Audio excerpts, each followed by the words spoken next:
Alrighty, meow. Today we are going to cook some pork belly, which is just a big, giant, amazing slab of bacon.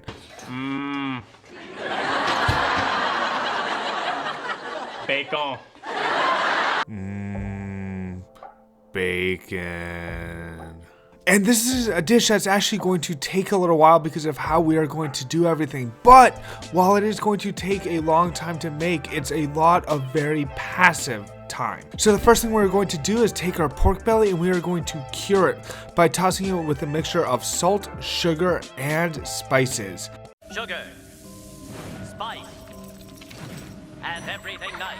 We're going to make sure that the pork belly is nicely coated, covered completely. Then we're going to put it on a plate, plastic wrap it, and leave it overnight. The next day. Rinse off that cure. You want to do that to make sure that it's not too salty. Put it in a plastic bag. Now I'm adding to my bag a mixture of soy sauce, miso, rice wine vinegar, and sesame oil as to flavor the meat as it cooks. Unlike some of the fancy chefs on YouTube or you might see other places, I don't have a fancy vacuum sealer, so I'm going to do this the old school way, where I'm going to take a bowl of cold water and use the pressure from the water to push out all of the air. Then I'm going to seal that bag so that way the meat is covered in the liquid, but there's no excess air in there. I'm going to leave it for 12 to 24 hours.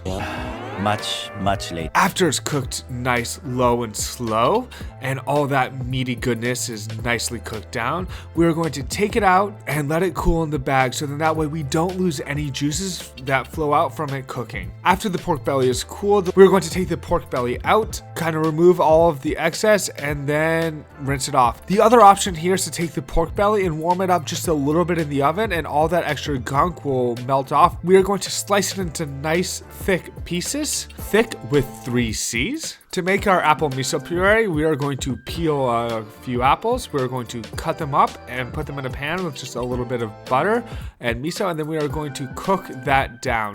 Now, we're not really trying to get much color here. And then once they are soft, we are going to blend them. Give them a taste, make sure that they are nicely seasoned, and then we're going to put this puree into a container, set it aside. Now it is time for our last prep item. We are going to cure some cucumbers. Now, I'm going to take the cucumbers, and I'm just going to slice them on a mandolin. Mandolins are super awesome because when you're slicing a whole bunch of stuff like this, it'll give you nice, precise, even cuts. We are going to just toss it with just a little bit of salt and sugar. I don't really measure it super precisely, just enough to kind of coat them lightly. And we're going to let the cucumber sit there for about 10 minutes. And what's going to happen is the salt and sugar is going to draw out the moisture. After about 10 minutes, we are going to rinse off the salt and sugar, drain off the cucumbers, and they should have a slightly softened texture. You're going to be able to taste just a little bit of remaining season, but because we've rinsed it off, it should be nice and mild. All right, to plate this up, it is super simple. All we need to do is get a pan on medium heat. Then we're going to put down several pieces of pork belly and let that render and cook down.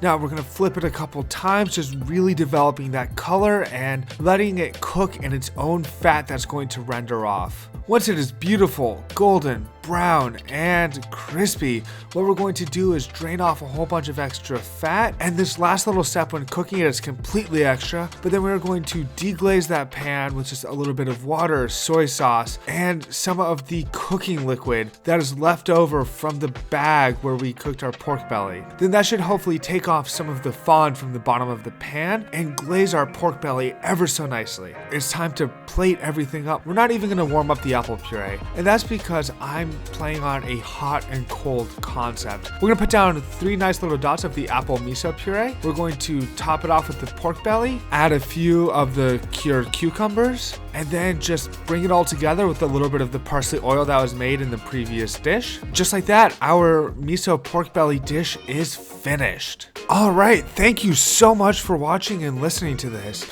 Let me know down below what kind of dishes you want to see in the future.